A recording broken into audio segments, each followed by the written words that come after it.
Morning slash good afternoon for you East Coasters.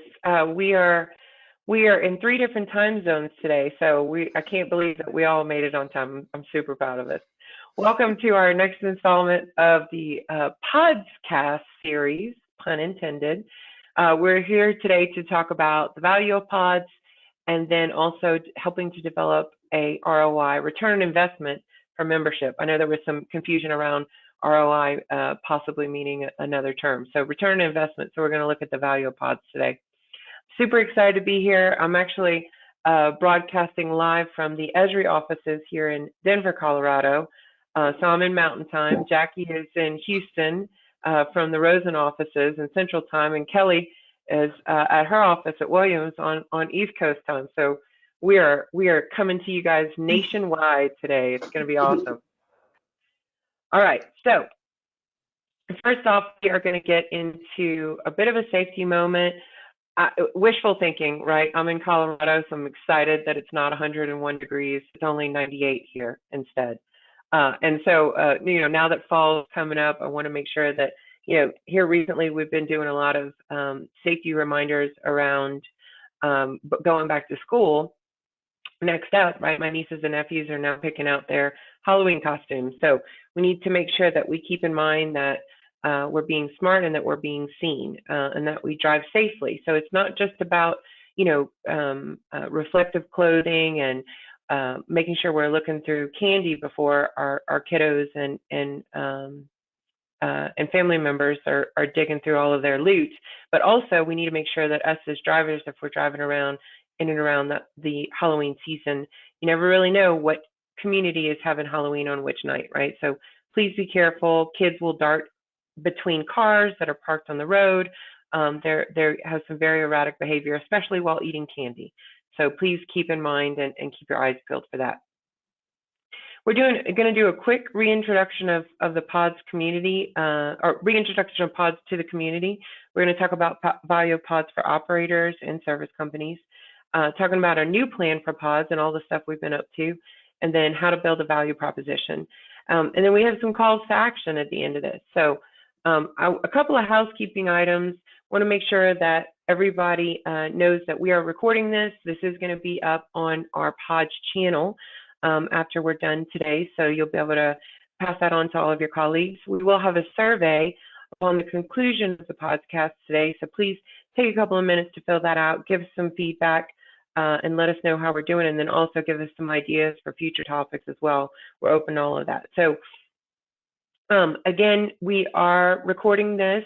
We do have a questions box and we do have a chat box as well. So if you have any questions throughout the presentation today, please put those into the chat box or the question box, and we're going to get to those whenever we have time to do so. If we don't get to all of the questions that we have today, then we will send out a follow-up email afterwards to get all of that information out to you guys. So with that, I'm really excited about this panel today. It's, not only are they board members of PODS, but they're also good friends as well. And so you always get stoked whenever you get to do fun stuff with your friends, right? And so my name is Monique Roberts. I'm the Executive Director of PODS, and I'm going to ask Jackie and Kelly to give a quick intro to themselves. Sure. Hi, y'all. Kelly Wrona. As Monique mentioned, I work at Williams and I sit in our Pittsburgh office. So not in Tulsa or Houston, but up here on the East Coast in Pittsburgh. I've been a PODS board member, probably one of the newer members, but serve on the PODS board and also in a part-time officer capacity as well. So thanks for joining today. Mm-hmm. Hi, and good to see some of you again, or all of you again, not just some of you. Been on the PODS board since about 2017, and I've been serving in the officer's capacity for that time. Currently, though, I'm a training coordinator, the chair of the coordinator training coordinator. Oh boy, that's a lot mouthful. So be looking forward to that type of thing in the future from PODS. I work for ROSEN Group. I started about 2.5 years ago with ROSEN Group. I came from Williams, an operator where Kelly is, and Kelly and I worked together for quite a while. So now I'm on the service provider end, and my background is a lot of database, IT, GIS stuff, and looking forward to a little bit more later on the presentation. Thank you. Awesome. Thank you, ladies. I'm super excited that you're joining us today because you both have really great perspective on the value of pods for not just the operators, but also the service members as well. And so thanks for joining today. So real quick on pods, I'm sure that everybody that's on our PODSCast today already understands pods and is very familiar with it. But just as a quick overview, right, pods is a foundation of shared knowledge, right? It's an organization that started 25 years ago. Well, we're actually going to celebrate our 25th anniversary next year. So stay tuned for some really cool stuff about that. So yeah, 25 years of data standards specifically built to increase safety and integrity for your in-ground assets, right? So whereas predominantly started very much regulatory and compliance based, it continues to grow, right? Pipeline data continues to grow exponentially, and so pods continues to grow exponentially as well, in and around not just those long linear assets that are large scale gas and liquids transmission, but also smaller pipelines, gas gathering, and we're actually can support water, renewables, carbon sequestration, all kinds of different assets that the data model can support. So a couple of items on terms and terminology. This podcast is really geared a lot more towards organizations that are looking to join pods and may not know a lot of the terms and terminology that people like myself and Jackie and Kelly kind of throw around pretty regularly. So just to level set the information for everybody that's on the call, we wanted to give a quick overview. So there are effectively two modern data models right now that are predominantly used in pipeline, one being the UPDM, utility pipeline data model, and then of course there's PODS, right? The PODS data model. The PODS data model is really geared in and around long linear assets that have a ton of information associated with them and the dynamic segmentation around there. So UPDM is a lot more on the systems side, right? Helping gas utility companies. PODS is a much more broader reaching model that can help from conception of the asset all the way through for its entire life cycle. PODS is a business information model, right? It's your source for all regulated pipeline business information from TBC, MAOP, regulatory. The PODS model is the baseline for NPMS, which is how you upload your reports year over year to PHMSA, right? And there's a lot of data per mile. So one of the most recent modules that Rosen and Jackie and Tad and a whole big crew of people with the TCDM group, Kirk and Diana and Vic and everybody put together, is an ILI module that's specifically built on the PODS model in order to house a ton of all of that information, right? So much information that needs to be stored for those ILI runs. Esri, where I am today at the Denver offices, is a location information model, one of which of many location information models that the PODS data model can sit on, right? But Esri is most predominantly used with our membership. So you have a little bit of information here in and around that technology, that terminology for that technology. And then in the fall, at the Fall Forum, we're going to be releasing PODS for utility network. So stay tuned for a lot more information on that. Jackie, anything you want to add to that overview on the terms and terminology? No, I don't need to add anything other than the history with PODS started about, like you said, 25 years ago, and actually UPDM started not too far after that, in about 2001. As a template for their technology. So awesome. So I'm doing a good job. Good. It's good. Yeah. All right. So the value of PODS model and the association. Predominantly for a long time the model was dominant in all of what the PODS Association has done. Over the last several years, the association has really grown into a community, right? Based in and around that model, but now not just supporting GIS technologists and data management SMEs, and people that are in and around the data, but really has expanded that community through to integrity management, right? Construction, project management. There's a whole host of people that are engaged in the association and derive value from it. We have a lot of volunteerism in our community. The PODS Association is a member-driven volunteer organization that has come together with a lot of big brains to tackle quite a bit in and around innovation for data modeling and standards. So there's a great group of people that all get together, and albeit competitors operate on the services side, different operators that compete in their realms as well. Everybody comes to the table and works together to move the ball forward insofar as innovation to support pipeline safety. So it's a really great group of people. And I'm not just saying that because I'm biased, right? But just some really awesome people that are part of the community and the association. Here pretty soon, we're going to be developing a detailed member directory that's going to get you a lot more information about all of our members. You're going to have points of contact for all of the operators, as well as detailed services listings for all of the service companies. So we hope that the service company members will derive quite a bit of value out of that, as well as the operating members hopefully will derive value out of that, because these operators want to work with the PODS Association members, not just on GIS work, but say you have an RFP that you want to put out on close interval survey work. Well, you can go into the detailed member directory on PODS and type in CIS, and you'll see all of the PODS members that provide that service.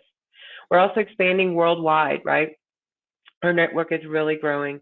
I was literally on the phone getting Petrobras to sign up just a couple of days ago. So we're growing internationally. We're doing a lot more stuff with a lot more international companies, which we hope that our service companies and our operators will see value in that, in expanding the network, right?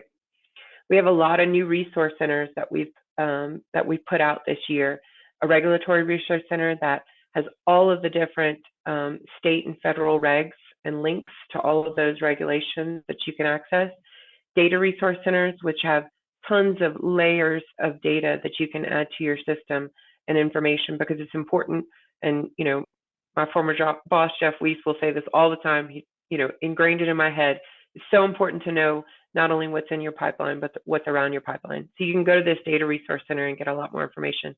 Like Jackie said, she's heading up our training and education group now. And so we're going to start building out some great, well, we already have a ton of great information and education videos and training as well that Jackie's going to help us curate into an organized system, as well as develop more. So please reach out to Jackie if you're interested in volunteering on that end. Of course, the industry standards, PODS is the industry standard, right, that everybody goes to where we can all work on the same playing field. There's a lot of workflow efficiencies, which I know Kelly's going to get into later on today. And then, of course, the huge value around PODS for budget, safety, and planning.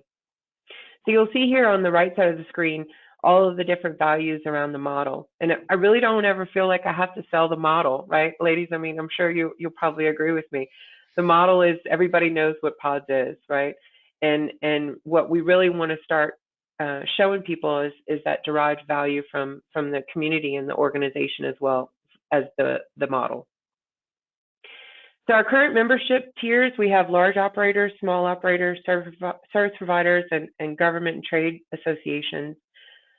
We are releasing a brand new tier of membership called the micro operator this year, or in 2023, because we want to make sure that that all of the great information and community and data models are available to anyone that owns and operates a pipeline, and anyone that supports those owner operators as well.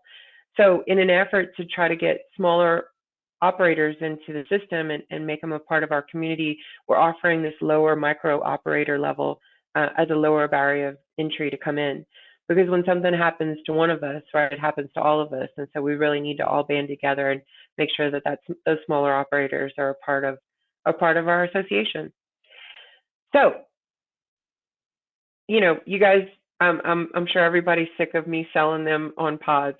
I've talked so much that I'm starting to get hoarse right at around Thursday afternoons now. I don't even get to sock it all on Fridays.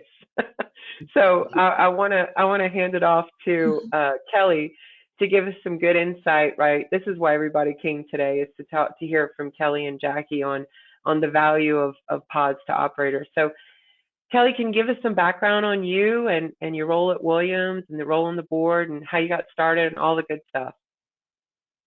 Sure. So at Williams, we have a really robust GIS department and support system. We're lucky in that way. So we are considered a major operator of pipeline, right? Pretty large as a company, and very, very lucky, as I said, to have not only a business-facing GIS department, but a dedicated IT support department as well. So I'm a manager in our business-facing department. And we actually sit in the organization under our safety and operational discipline group. Pipeline safety is also there, asset integrity is also there. And so it's a really cool fit for us and for pods as well, right? When we think about compliance, really being seated with those counterparts within the organization. I've been at Williams about 11 years. I came to Williams through acquisition, which is not uncommon in a major oil and gas company, right? And I've been in GIS that entire time. That's what my education is in. Started as an intern, and have been here that whole time in a GIS role. Wow. Yeah. So on the board, like I said, one of the newer members been here year and a half or so. Sounds about right. Yeah. And also back up our secretary, do some assistant secretary duties from time to time for our officer group. I think, my spot on the board is part of a broader story, though. Williams is kind of one of the foundational members of PODS, right, 25 years ago. And so to represent Williams on our board is really important to me. And it's very important to the company that we maintain representation in pods, right? It's really the foundation of our GIS, and we want to stay as involved as possible. So that's kind of how we got started with pods at Williams, and how I got started with pods. The company I came from did not have the pods model, and so when Williams acquired us, we ended up with kind of a split GIS. We had a kind of custom built for purpose data model for a lot of our midstream assets. And then Williams, again, has been with pods for a very long time, and we were on pods 4 relational at that time for our transmission assets and also some gathering assets as well. And so we went through a massive project from 2018 through 2019 to consolidate to a single data model and to standardize as much as we could. And so at that time, we moved from PODS 4 relational and this other kind of custom built for purpose model to PODS 7.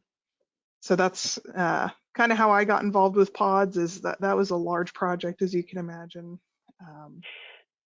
So Kelly, let me ask you. You brought up Pod 7. Can you give us some information or some color around why you guys started or the journey to Pod 7? I mean, I know that you were groundbreakers, when it came to pods, and so I want to think that, because you guys are so forward thinking, that it was just an obvious choice, right? But was there some information that you can share with us on your journey to decide to get there? Absolutely, yeah, and I definitely want Jackie to step in as well after I answer, because again, she was working on that project with me on the IT side. So from a business perspective, we had this entire group of our staff that has only ever edited in a entirely spatial environment and spatial model. And it didn't make sense for us to try to teach to an older technology, if that makes sense. We wanted to bring our PODS 4 relational folks that into the spatial world and not the other way around. And so I think that was one of our major business drivers, is to really set the level of what we wanted all of our analysts to be able to do. and make sure we understood what we wanted to produce as a company. And everything is going spatial, right? There, in 5 years, 10 years time, there'll be very few just flat out relational models, right? And so there's no reason, what we thought at the time, there's no reason for us to kind of pull back and then later inevitably move towards a spatial model, right? So decided to make that change while we were in the middle of that large project. Right, and from the IT side and from another perspective, I'll add that the PODS history had been there, like you said. The terminology was in the knowledge base of the company. So as opposed to, say, if we went to UPDM, for example, that would have been a bigger lift, more costly in the opinions of the teams and the business analysis that we were doing. So and then also another reason was just we were getting too big for our britches. We had so much data, and the old relational data model was not cutting it. We needed something that was more robust for our performant system. And so as a user, you don't want a slow system. You want it to be pretty quick, and you want to get your data right away. You don't want to be sitting there waiting and having processes run all the time to get what you need. So we felt like that was the right way to go. And PODS 7 was coming out. We had a PODS Lite, and we're like, look, this can do everything we need. We're gonna do it. We're gonna be a pioneer in this space, similar to the way Williams was in the late 90s. That's great. And ladies, did you have some PODS service members support you in that journey to get to 7? Yeah, you did. Well, that's cool. Yeah, and Kelly, I'm sorry. I don't know if Kelly wanted to mention that or not. Oh yeah, well, definitely. There was no way we could have gone through what we called our GIS 2.0 program alone. So we definitely had a vendor partner in that work. That's awesome. Mm-hmm. So Kelly, tell us a little bit about your thoughts on the value of PODS and maybe even beyond the model. For the model itself, obviously, right? Because you guys moved to 7, but what about the community? What do you see as the value to operators? Sure, I think the value to operators, there's really no better example than how we're set up at Williams in terms of that compliance first mindset, and in terms of that being the bread and butter of your GIS. And in addition to that, I think there's just this broader acknowledgement that it's an industry standard. And so when we talk about those compliance things, we talk about NPMS, that there's a level of efficiency there that the model brings, doing these standard tasks, right, that we wouldn't get elsewhere.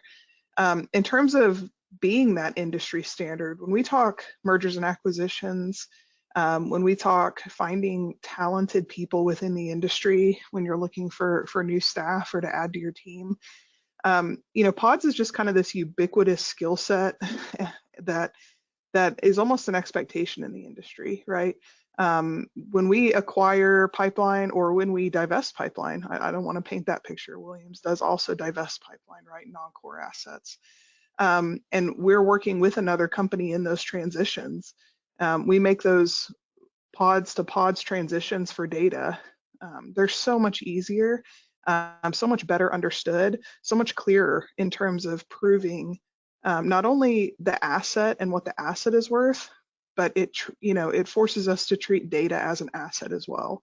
If we can go and we can get the best price for data or best price for assets, or we can offer the best price for assets based on the clarity of the data, it's TVC'd, it's clear, the model is very specific, right, on what it needs to be in compliance.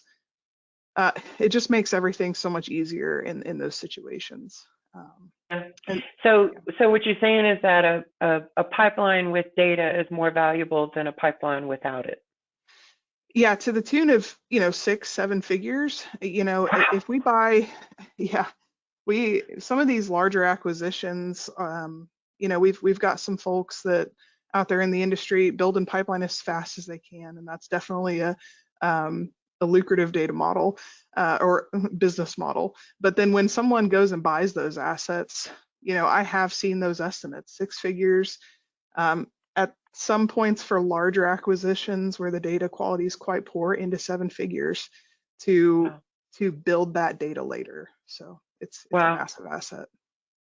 Well, so speaking of cost, Kelly, like, could you give us some information around, you know, the pricing and the cost to implement? Because, you know, there's one thing for a price, right? Like, how do you you know, maybe try to create your project under a capital budget versus, you know, an O&M budget, but then there's costs associated with it as well, right?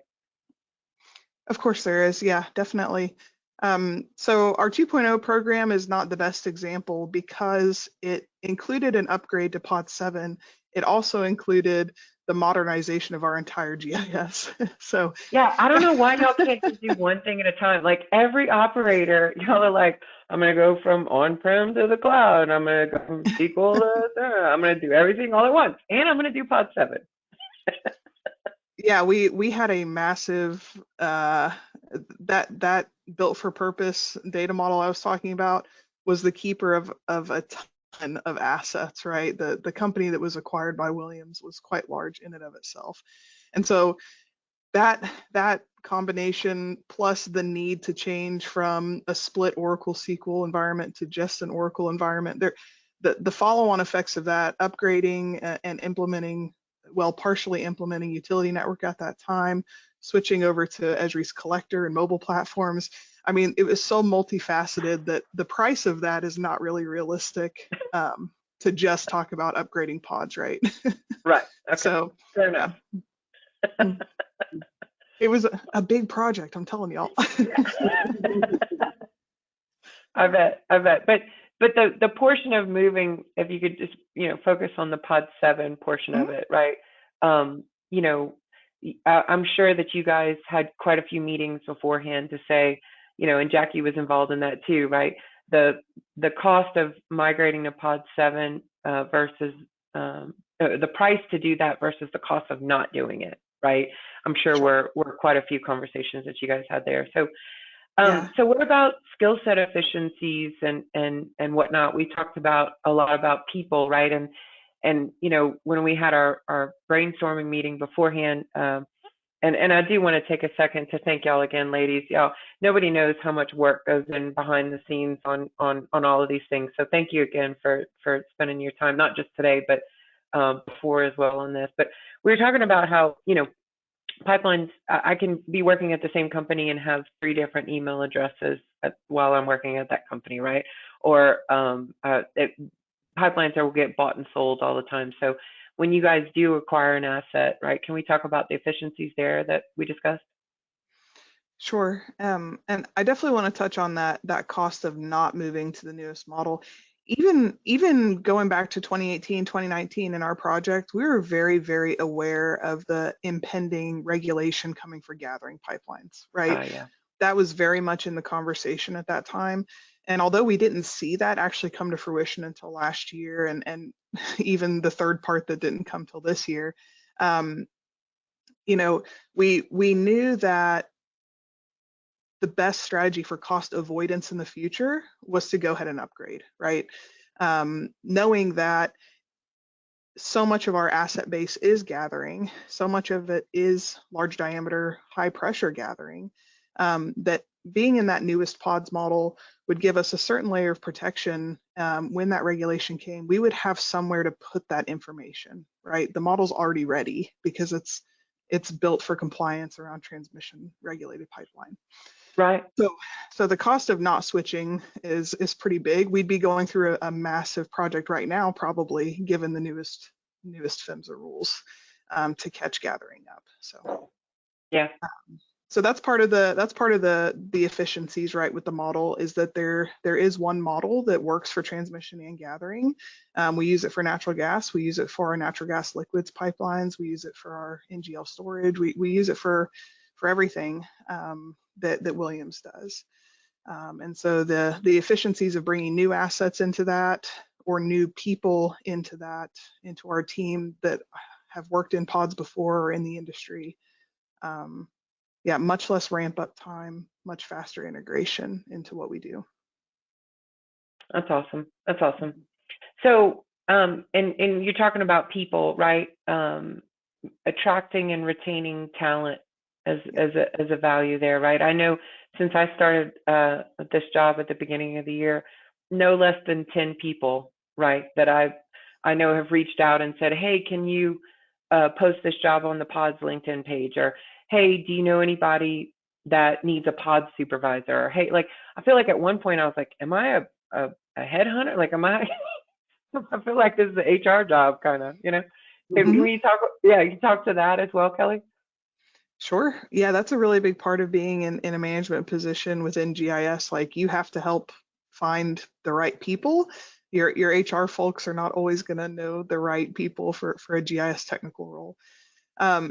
So it's a major factor. You know, it's hard to look at a resume and say they don't have PODS or utility network or Esri Mobile Suite, or, you know, you go through the list that your company supports, you know, what y'all use.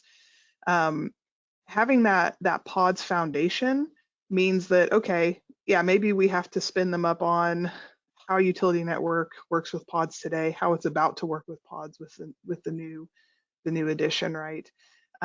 Maybe we have a couple of tweaks to do to skill set here and there, but that PODS foundation, understanding a related data model, understanding a spatial data model, understanding the industry standard data model is a really big deal.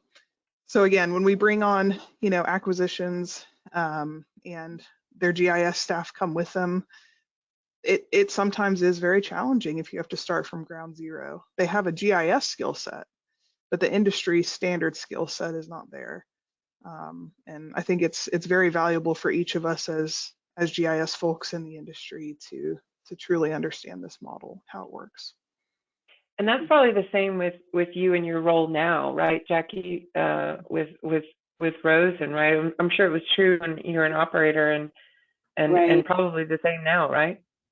Yeah, even more so now is the group that, you know, that I lead, and the projects that we lead, they require, a lot of them require that knowledge about PODS, if not PODS, you know, pipeline industry, right? And I think a lot of people may not realize that when you understand and you learn PODS, you're learning about the pipeline industry. You're learning about safety. You're learning about compliance and regulation. You're starting to learn about maybe the mega role, even hopefully with some of our resourcing that we're providing with our membership. So there's so many things that you're going to be becoming aware of and learning, and that's of course that ties into the education committee as well that we're building on. But yeah, as a vendor, as a service provider now, definitely have that perspective of it being super critical and easy to hire. I think you make yourself more marketable when you have a PODS awareness. Yep. Right. Kelly, was there anything else that you wanted to touch on before we transition? Just, and I'm sure Jackie will touch on this plenty, but just when we're looking for someone to upgrade our alignment sheet generation, our ILI tools, our, you know, any of our vendor tools, knowing that the vendor is a PODS member, knowing that they work with PODS all day long, we know there's going to be less back and forth, less customization, right? Like, they're just going to understand the data that we have available, and for the most part have a better understanding of what we need to do with it, especially around compliance activities. So you know, and Jackie's the best of both worlds, so I'll let her speak to that because she's got operator experience and vendor experience. But for an operator, it really does provide us that network of vendors that will trust, know, and will understand our system. So yeah, for sure. So yeah, so Jackie, you came over to the dark side a few years ago. I don't know who coined that phrase and what the deal is with that. Whatever. I guess Star Wars nerds, right? Yeah. So Jackie, give us some background on you. I know everybody knows you. Jackie was always a shining star for me in my experience with PODS before I came on. years and years, Jackie, I would always see Jackie presenting about pods and just be just such a shining light for the organization. And so I'm super excited that I get to work with her now. So Jackie, give us some background on you and what you've been doing. Oh, you're so sweet. So I think it's interesting because when I started out of college, I was hired at Williams. It was called Transco International Pipeline at the time. And I was actually introduced to the GIS enterprise system they were building. Yes, they were building a GIS enterprise system at the time. They were calling it the Common GIS or something like that. And they introduced me to PODS in that way. So I was first introduced 25 years ago. So my career is just as old as PODS. But no, I bet you earlier though you said you were as old as PODS, right? So you and PODS. Yeah, I think I accidentally said I'm as old as PODS. I wish. My career is as old as PODS. So yeah, so I got started with them, and then Williams, of course. And then I decided a few years ago, late 2019, the timing's right. I think I'm going to head over here to this company called ROSEN. ROSEN is a great company, actually. And then I'll also get to be a service provider. I'll get to have a team and we'll lead a service. And I'm so excited. I'll get to travel the world. And what happened right after that? March 2020. Yeah, COVID hit. It was March 23rd. I started remote work was the week before. Oh, this will just be a little while, and it just changed everything. So how to adapt to all that, and the only constant has been PODS for me in that career path. It seems like, and so stayed on PODS, and I just really like the community. And I think as a service provider, that's what you're getting. You're getting to get out there, you're getting a network and build those relationships. You're getting in front of the operators and other service providers for that matter, and really understanding their success stories. Mostly you're listening to their pain points and their struggles, and that's where we all want to help. Not just because we want to make sales, but because we're no longer we. I'm not we an operator, I'm we the industry. That we gets bigger. It's not just me at Williams, it's me as a service provider supporting the entire operator base. So yeah, that's really one of the benefits I think when you join a community, and PODS especially. So that's cool. So Jackie, tell us about your role on the board now and what you're working on. Right, so I've transitioned out of the officer role and into the technical, I keep saying technical, the training chair. So we're going to create a training committee. I believe the term right now is training, education, and awareness. So we're going to be the tea committee. We're going to drink our tea and make our tea or whatever, spill the tea about all the fun things that we want to learn from PODS. I find that the technical training that we've gotten in the past has been a little lacking, so I want to improve the true technical training because I'm such a geek. It may not sound like it, but I really am a technical person underneath, and I think that we need to provide that technical training to the operators and not just the service providers who may already have that technical knowledge. We need to get that out there. And we're really grateful for that, Jackie, and you doing that and getting training and then education as well, and then also awareness, right? Because PODS is refocusing not just on the larger operators, right? Which effectively almost every large operator is already a member, right?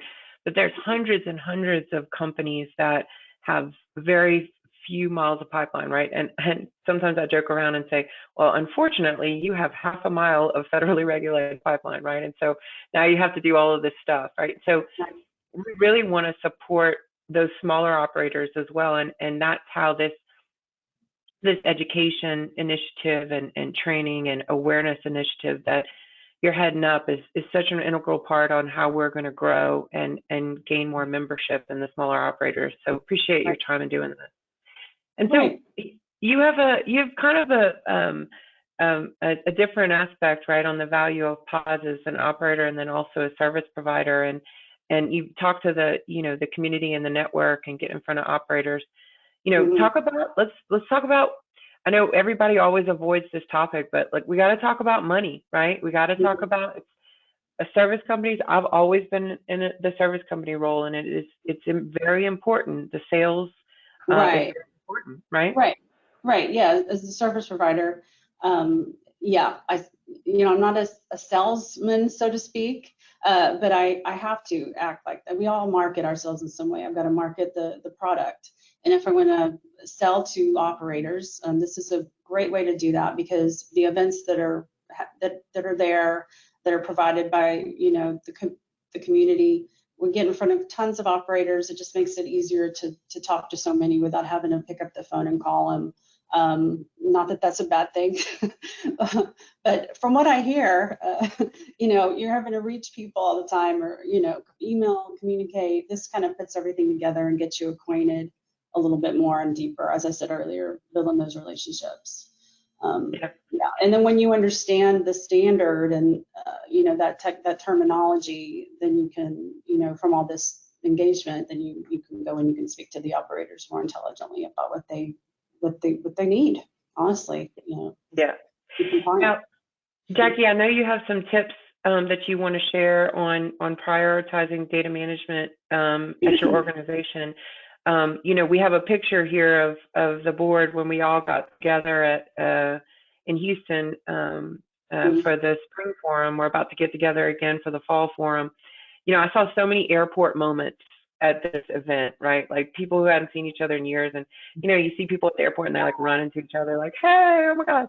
And so that was cool. And one of our service company members, Whiteley Oliver, came up to me and Andy was like, Monique, how do you know all of my clients? And I was like, I don't know who your clients are. He was like, they're all here.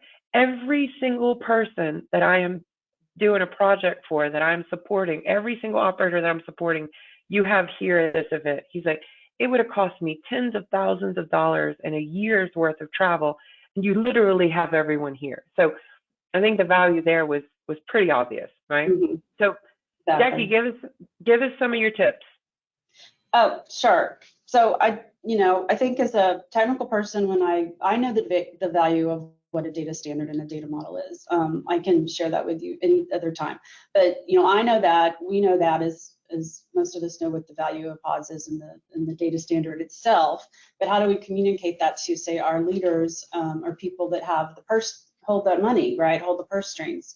So what we can do is we can look how can we tie that in with our management's goals. There are going to be goals, I guarantee you, or there should be in your company, about modernizing the equipment, modernizing the infrastructure. Everywhere you go, that is a priority. So what is data if not an asset, if not infrastructure? It's the data model is a way to store that infrastructure in the database, to make it live, to make it for use of a better term, a digital twin. That's one of the buzzwords you're going to get today. So go look that up. So you have a source of record, and this lets you have be fully auditable. If you get audited by PHMSA or whoever your state regulatory agency, this lets you have that source of record. And so, if you're already on PODS and you need the value to move to PODS 7, that's on my next slide. But I just wanted to, let you know that those are ways to get in. Digitization is another key buzzword or goal that everybody's all the companies want to digitize everything. So what better way to digitize it into a model, right? Don't create your model and spend all this money to create something out of the box or customizable, sorry. Use this out of the box, so to speak, PODS model that you can it's not that easy, but you can just put all your data in there. I hope. Super easy. Yeah. With training and education, it is not rocket science at all. So why move to PODS 7 specifically? So I have had people say, well, I'm on PODS. Why should I go to this newest model? Well, let me ask you, you have you have an iPhone 10. Why should you move to the newest Apple phone? I don't know what it is now. I'm still on 10. I think it's 13 now, or 14, or 176 now. I don't know. Why do you do that? Well, the similar reasons. You have improved product. You've got, say, bug fixes. You've got these things that people have wanted to implement in the past 20 years, and they're going to implement it in Pod 7. Specifically with Pod 7, we've got a robust capability which I mentioned earlier, to store well, I don't know how much, tons of data, right? Big data is the term, but, which is on one of these bullets, where we deal with volume, variety, and velocity. Those are the things that increase with big data. And so Pod 7, unlike other versions, is the place to store your big data. We have a huge document repository. I don't know if you've ever downloaded the Pod 7 as a user in this call, but there's a plethora of documentation. And database releases past, there was no adequate data dictionary, in my opinion. Now you have a lot of data definitions and links and all kind of things. And if you need help finding it, just let me know. So as we spoke earlier, there's one single logical data model that can be deployed as vendor neutral, GIS agnostic, and relational database physical model. So there's one core model that makes it easier for pods to maintain. So it's less costly to maintain, but then it can be implemented in all these different flavors for your particular needs at your operator, for what software you're using. And it's just a foundational data model to store information for that whole upstream, midstream, and downstream asset lifecycle. And even, as Monique was saying earlier, all the different energy transitions that we have going on, renewables. The cow there is cute. Water, hydrogen. So because it's all using the same infrastructure, at least with hydrogen. Yeah. So I really think it's a great way, a great model.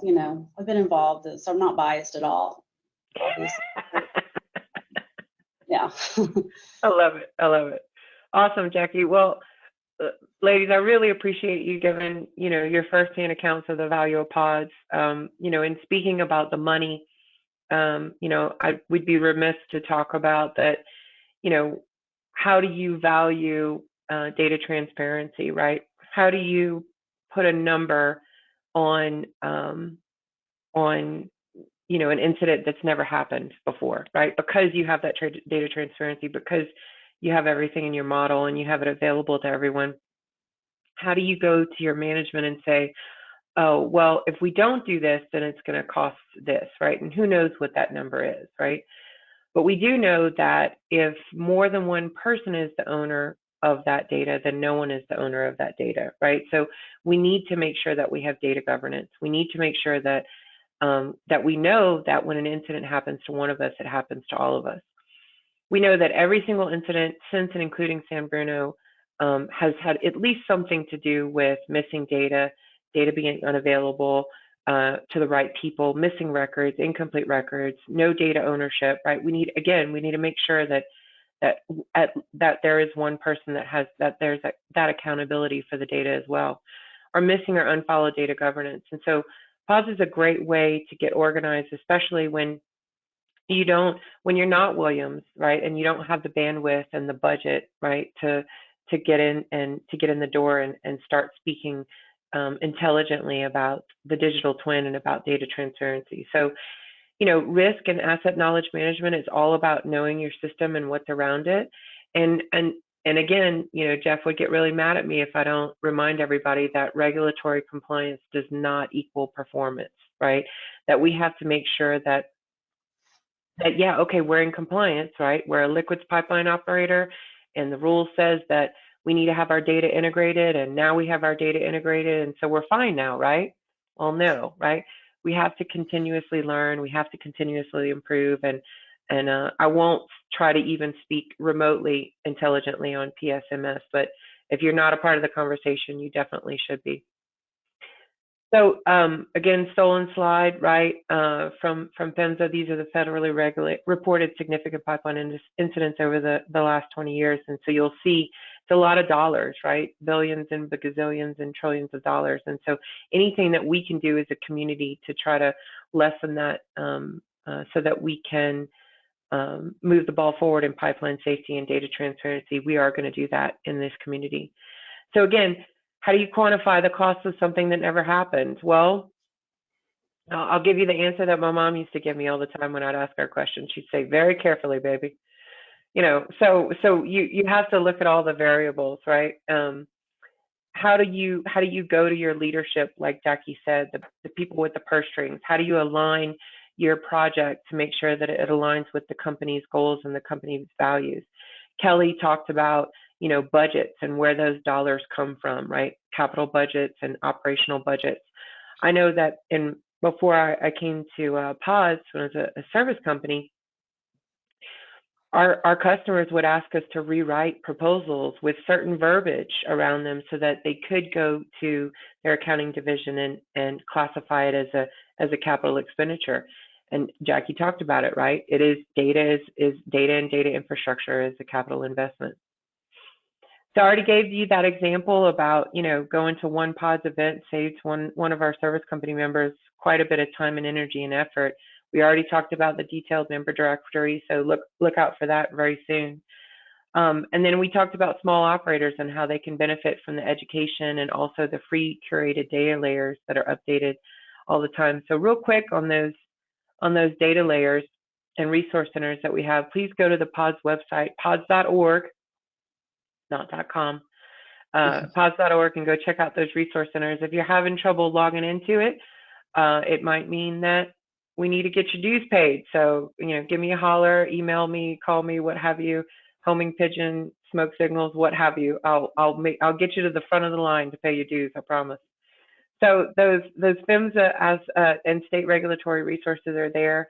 And all these data layers are curated, free, and live, so they don't take up space on your system, and they can be integrated into your calculations and your notifications as well.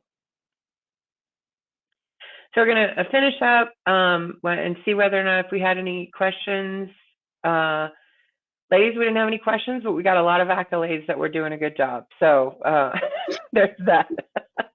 I guess we did that good of a job that nobody has any questions. So before we close up, I want to remind everybody that PODS supports the growing and changing needs of the pipeline industry through ongoing development and maintenance of the data model and standards. And this is driven by pipeliners, right? PODS was built by pipeliners and for pipeliners for business data management. PODS supports the growing and changing needs, as well as supporting the community that enjoys a lot of perks to membership, right? Which we discussed today. And the PODS model is not just for oil and gas. Everybody saw our flatulating cow on there. We have a lot of members that are water, carbon sequestration, and a lot of renewables as well. And then also with gas gathering, like Kelly said, right, the model is already built for that. So when the regulation came out, and the first deadline for that regulation being to define your start and end points of your system, the easiest way to do that, we think, is, of course, with that POD system. And so Kelly's nodding her head saying that I'm right. Yeah, absolutely. That was the line item we had the least amount of anxiety over. We can already do that. That's great. That's awesome. So right now we're evaluating some new potential work groups focused in water and then also tank stations and facilities. Again, best in class, right? We want to make sure that everything is available in the data model before it becomes regulated, right? So we know right now that there are, pardon the pun, some new regulations that will keep coming down the pipe, and we want to make sure that although it's hard to stay in front of the technology because technology is changing and moving so quickly, we can absolutely keep up with those regulations, and so we're going to keep doing that. We have 2 active work groups right now, integrity regulatory tasks, which for the first time ever on the PODS model, we're going to have some prescribed business processes. So Marissa Majal is heading that up, and she's doing a great job. And so, when they're done and they're looking to release in the spring of next year, you're going to be able to know why you ran a pig and why you did a dig, which is great information to be able to have. We're also spinning up a construction and projects work group. So we're putting that work group together to support the entire asset life cycle, and we're working with the PLOCA on that, which is the International Pipeline and Offshore Contractors Association. So again, worldwide, right, developing all of these new work groups. Like I said, our fall forum is October the 4th. You can go to the pods.org website, or you can scan the QR code that's on the right side of your screen to go ahead and register. We have a few sponsorship opportunities still available there as well. So if you want to check that out and get your name out there, you should do so. Next year, like I said, was our 25th anniversary that we're going to be celebrating. And y'all, PODS is doing some really cool stuff, and we're growing. So you should definitely get involved. Make sure that you don't forget to complete the survey whenever we close out the webinar, and let us know if you're interested in participating in future podcasts. So with that, we have a couple of minutes, ladies. Any closing thoughts or anything that, if you're like me, you forgot to say earlier? No, just please fill out that survey. We really appreciate that. It helps us, build our database and, get more information from that. Awesome. Better. Yeah, for sure. So thank you again, Jackie. Thank you, Kelly. Thank you, everybody that participated today. We really appreciate your time and energy and effort. We're going to be doing more of these, so stay tuned.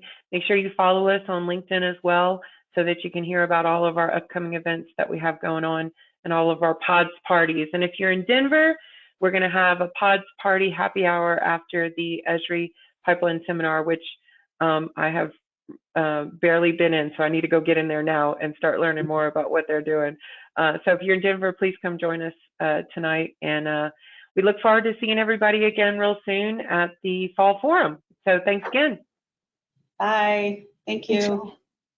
Have a great day.